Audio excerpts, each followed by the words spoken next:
గారికి మరియు Raikal municipal chairperson కట్కా Ravindra గారికి మరియు వైస్ చైర్పర్సన్ పురుగ సౌజన్య శ్రీధర్ రెడ్డి గారికి మరియు మాజీ ఏఎంసీ చైర్మన్ మానంపల్లి రాణి గారికి మరియు మాజీ జెడ్పీటీసీ సభ్యురాలు గోపి మాధవి రాజిరెడ్డి గారికి పట్టణ అధ్యక్షులు సోదరుడు ఎలిగడ్డి అనిల్ గారికి మరియు ముఖ్య నాయకులు మన రాజిరెడ్డి అన్న గారు, రమేష్ అన్న గారు, ఎద్దండి భూమరెడ్డి గారు, మంత్రులు గారు మరియు ఆలూరు సర్పంచ్ గారు, పెద్దలు మా స్వామిరెడ్డి గారు మరియు ముఖ్యంగా ముందు ఉన్న నా బీఆర్ఎస్ కుటుంబ సభ్యులందరికీ నా సాదర స్వాగతం నమస్కారం తెలియజేస్తున్నాను. మున్సిపల్ కోఆప్షన్ సభ్యులు గౌరవ కోఆప్షన్ సభ్యులు చేతికి రాగాలని కోరుచున్నాం. మధుర్ ఖాన్, మహేష్ గౌడ్ విఎం గౌరవ కోఆప్షన్ సభ్యులు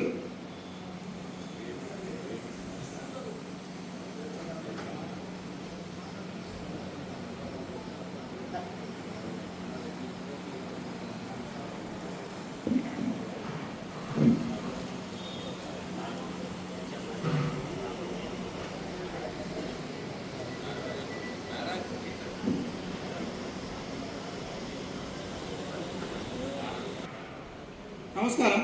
అయితే ఇప్పుడు మనం ప్రభుత్వం ప్రతిష్ఠిస్తున్న సర్ మరియు పార్టీ సభ్యత్వం గురించి ఇలాంటి సమావేశం నిర్వహిస్తున్నాం కాబట్టి వచ్చిన ముఖ్య కార్యకర్తలకు వెళ్ళి చెప్పగలని కోరుతున్నాం.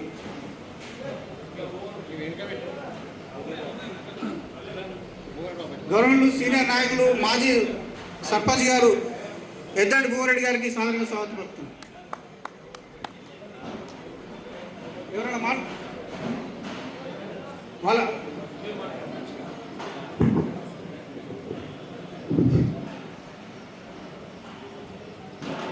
జై తెలంగాణ, కేసీఆర్ గారి నాయకత్వం, కేసీఆర్ గారి నాయకత్వం. ఈనాటి ప్రభుత్వం ప్రతిష్టలు నిర్వహిస్తున్న సర్ మరియు పార్టీ సభ్యత్వం గురించి నిర్వహిస్తున్న అది మన ఆత్మ గౌరవం మరియు ఆత్మ అభిమానాన్ని కాపాడుకునే ఉద్దేశం మేరకు పార్టీ నుండి బయటికి వచ్చి మనము మన ఆత్మగౌరవాన్ని కాపాడుకుంటాం. కొందరు నాయకులు ఉంటారు, వాళ్ళ స్వంత లాభాల కోసం పార్టీలు చేంజ్ అయ్యారు, కానీ అందరు నాయకులు అలా ఉన్నారు.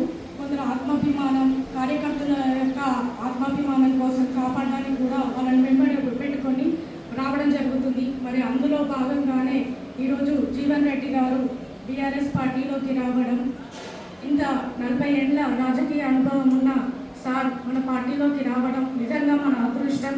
బీఆర్ఎస్ పార్టీకి సార్ యొక్క చేరిక పార్టీకి మరింత బలాన్ని చేకూర్చింది.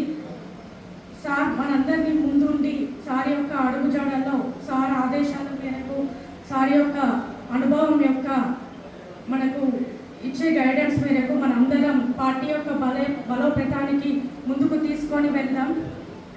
అలాగే సార్కి అంటే పార్టీ పరంగానే కాదు, వ్యక్తిగతంగా కూడా రాజకీయానికి పార్టీలకు సంబంధం లేకుండా వ్యక్తిగతంగా కూడా సార్కి ఎంతోమంది అభిమానులు ఉన్నారు.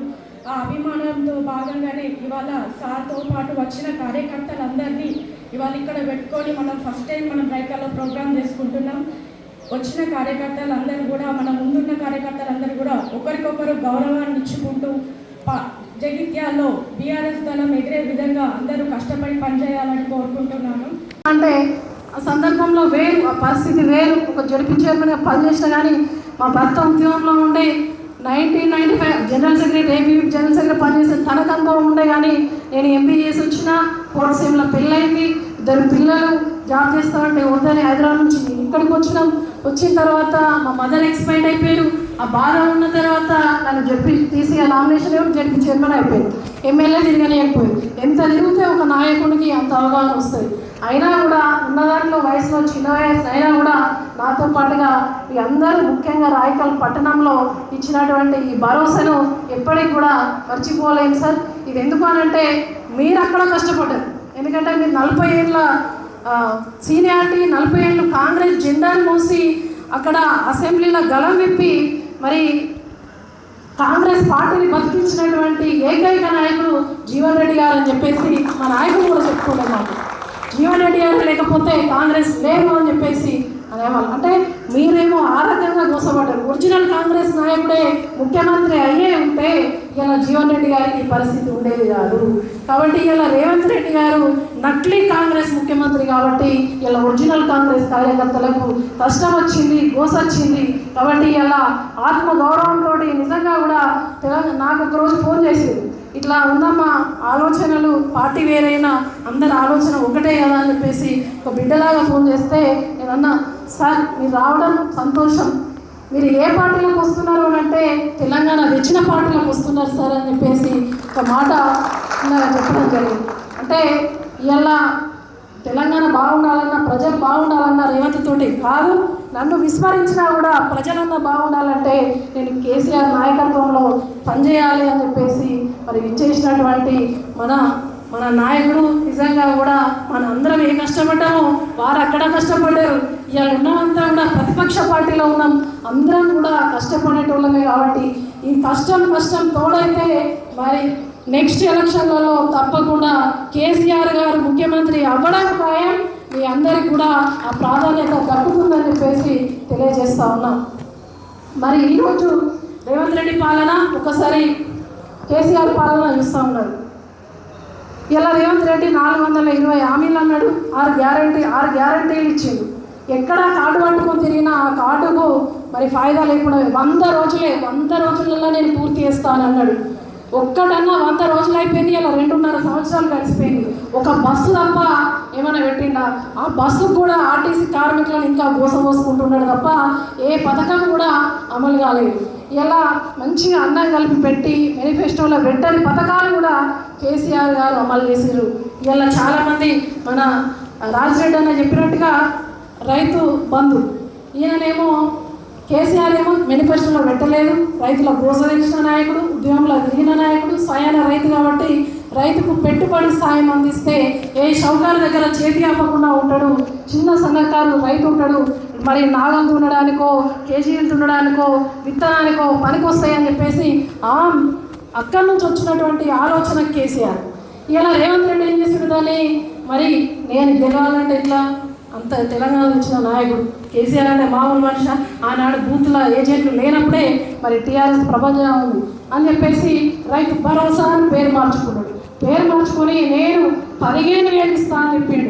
కానీ ఈ పాత కొత్త కలయిక ఆత్మీయ ఒక కుటుంబం ఏదైతే పండుగ కలుస్తారో ఎంత సంతోషంగా ఉంటారో, మేము స్టేజ్ మీద మాట్లాడే వాళ్ళకన్నా మరి అక్కడున్న వాళ్ళను మాట్లాడించడంలో అయినా కూడా మాట్లాడిస్తున్నాము. 12 అయిపోయింది సార్, ఇక్కడ మేము ఆగకుండా ఇక్కడికి వచ్చినాం. మళ్ళీ ఇక్కడ రాయకల్ పట్టణ మండల మరి 2 కుటుంబాలు ఒక కుటుంబంగా చూడడం నిజంగా కూడా స్వచ్ఛందంగా ఎక్కడ కూడా పిన్ డ్రాప్ సైలెన్స్గా కేటీఆర్ గారు పొద్దున వస్తే మరి దాదాపు 3-4 అయినట్టుంది. అప్పటి వరకు కూడా ఉన్నారు, సేమ్ మంత్ కూడా వచ్చారు వారు. మరి అదేవిధంగా ఇప్పుడు కూడా మరి వస్తున్నారు.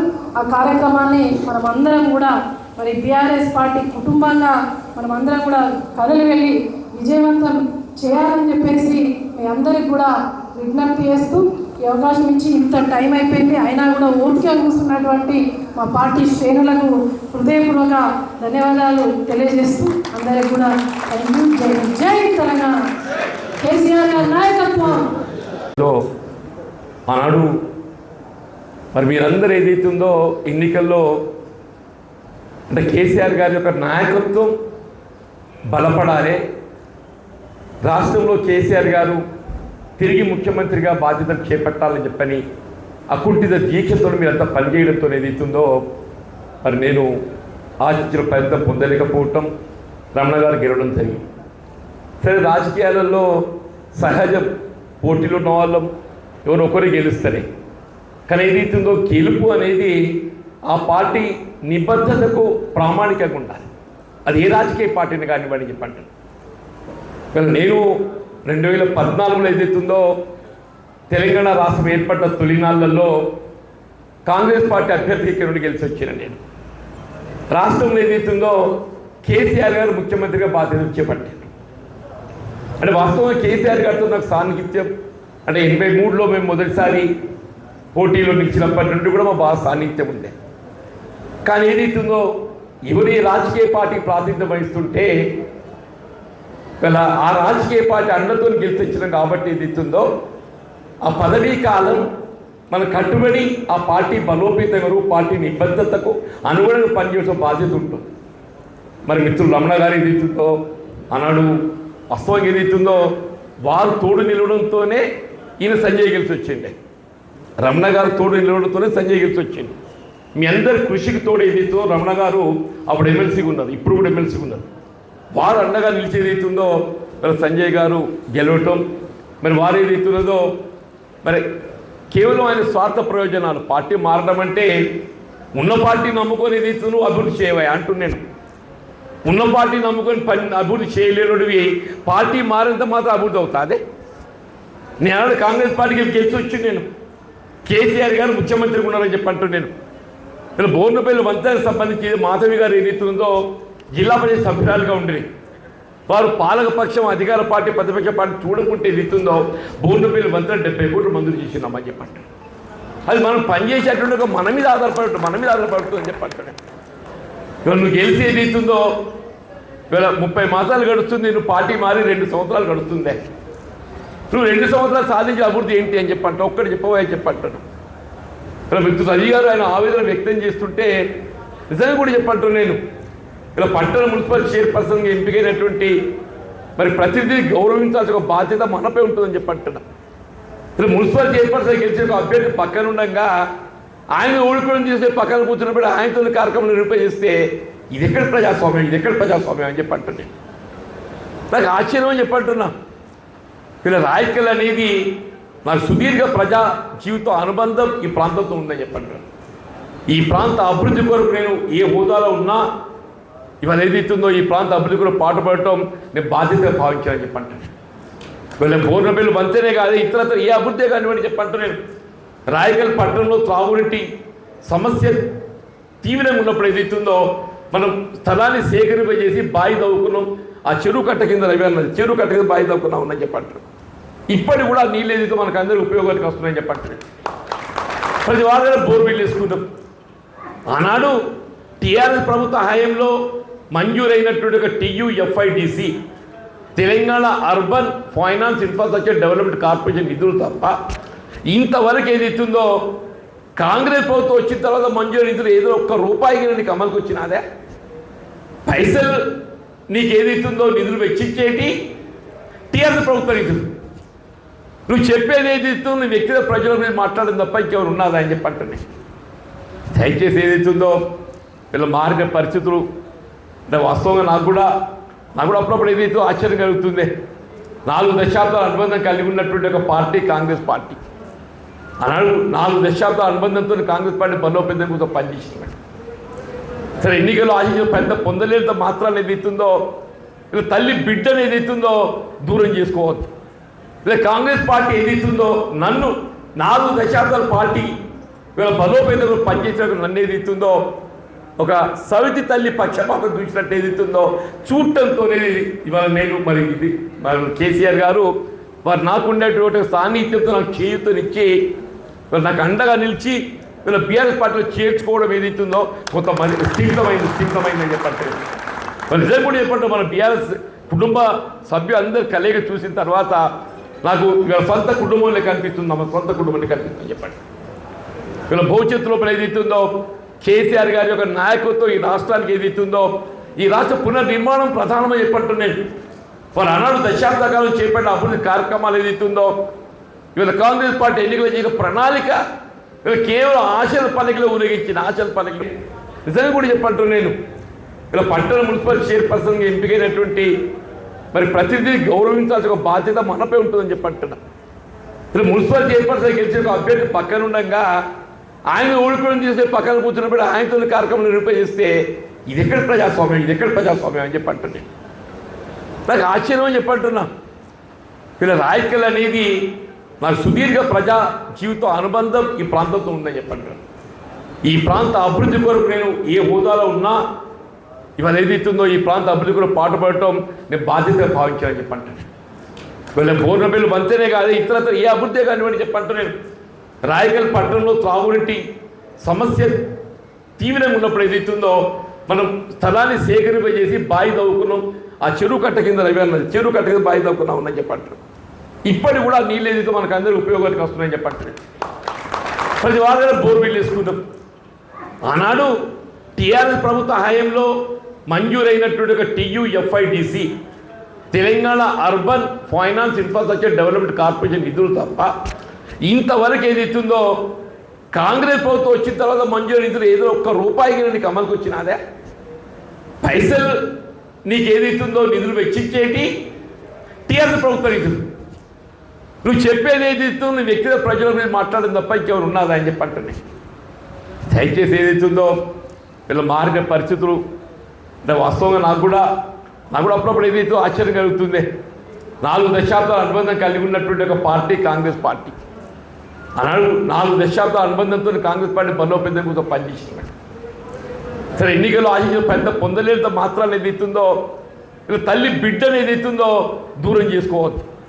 ఇలా కాంగ్రెస్ పార్టీ ఏదైతుందో నన్ను 4 దశాబ్దాల పార్టీ వీళ్ళ బలోపేతం పనిచేసిన నన్ను ఏదైతుందో ఒక సవితి తల్లి పక్షపాతం చూసినట్టు ఏదైతుందో చూడటంతోనే ఇవాళ నేను మరి ఇది మరి కేసీఆర్ గారు వారు నాకు ఉండేటువంటి సాన్నిధ్యంతో నాకు చేయూతనిచ్చి నాకు అండగా నిలిచి వీళ్ళ బీఆర్ఎస్ పార్టీలో చేర్చుకోవడం ఏదైతుందో కొంతమంది స్థిమితమైందని చెప్పంటే మరి నిజం కూడా చెప్పంటే మన బీఆర్ఎస్ కుటుంబ సభ్యులందరూ కలయిక చూసిన తర్వాత నాకు వీళ్ళ సొంత కుటుంబంలో కనిపిస్తుంది, మన సొంత కుటుంబంలో కనిపిస్తుంది చెప్పండి.